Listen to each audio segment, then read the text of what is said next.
everybody, this is Eric Vierthaler 92 here once again. So I'm driving a new car now.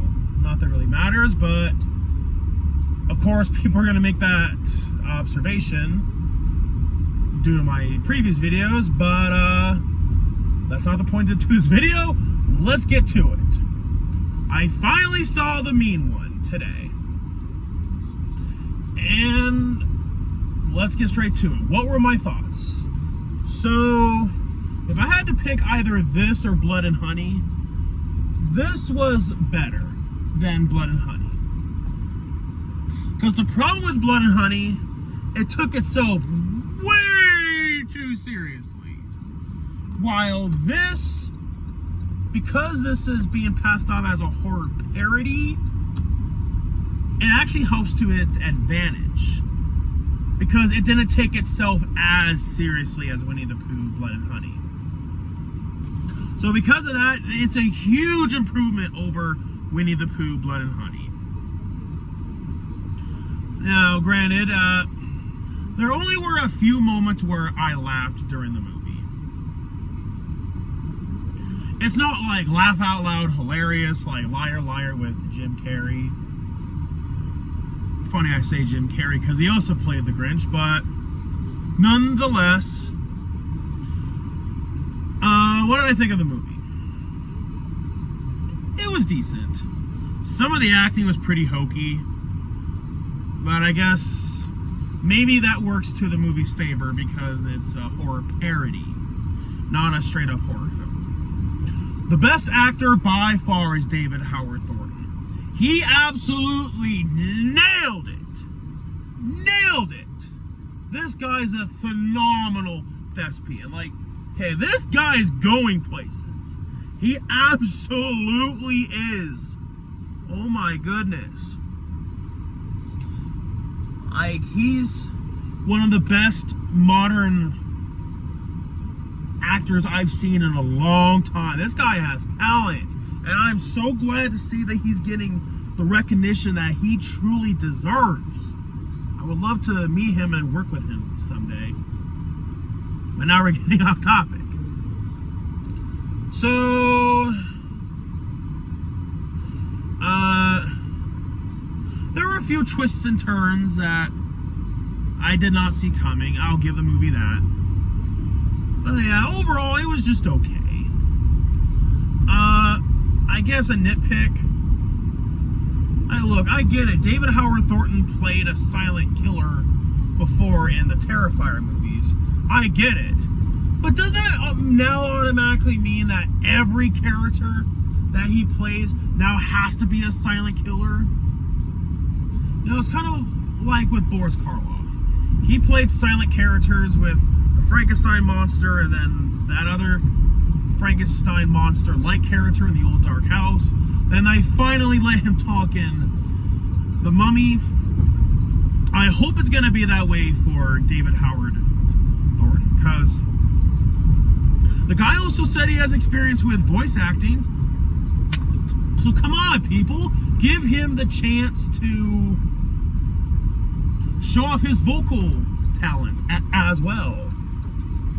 Yes, he's most famous for playing a silent character, but doesn't mean every role he has to play is silent. He's an actor, for crying out loud. He's supposed to play different characters. The makeup for this being low budget was pretty good. The CGI blood, while yes, it looks fake, you could maybe argue that it works in the movie's favor with it not taking itself as seriously. So I guess it depends on how you look at it. Now, this is still by no means a great movie. Like I said, some of the acting isn't the best, besides David. The sound mix was fine.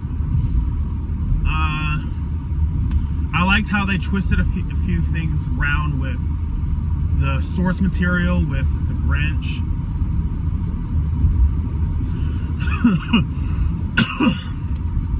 I thought it was pretty clever.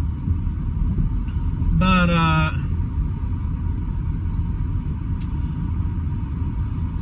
yeah, the story was meh. I mean, it's serviceable, but not like, oh my god, it's so great.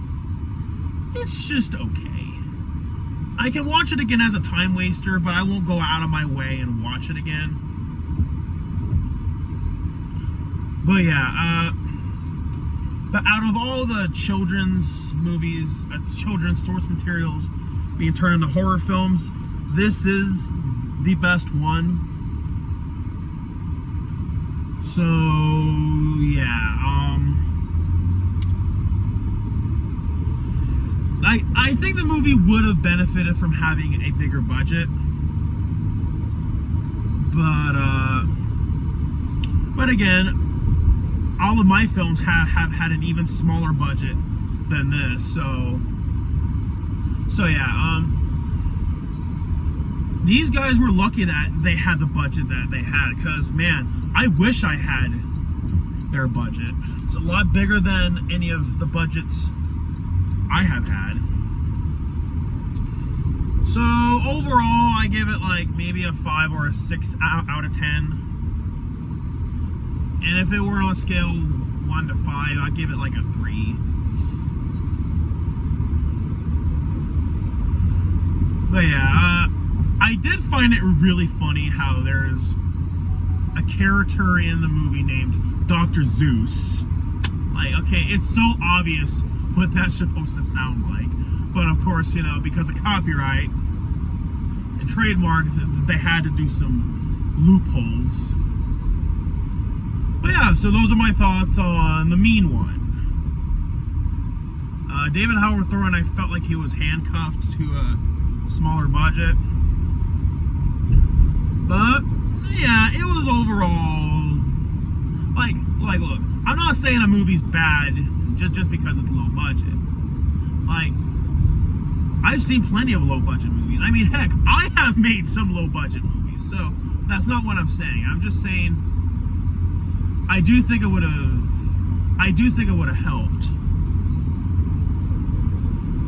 But yeah, a big budget doesn't make or break a movie, because there have been plenty of big budget movies out there that are absolutely terrible. So, those are my thoughts on The Mean One. Let me all know what you thought about it down in the comments below. Later, Gators.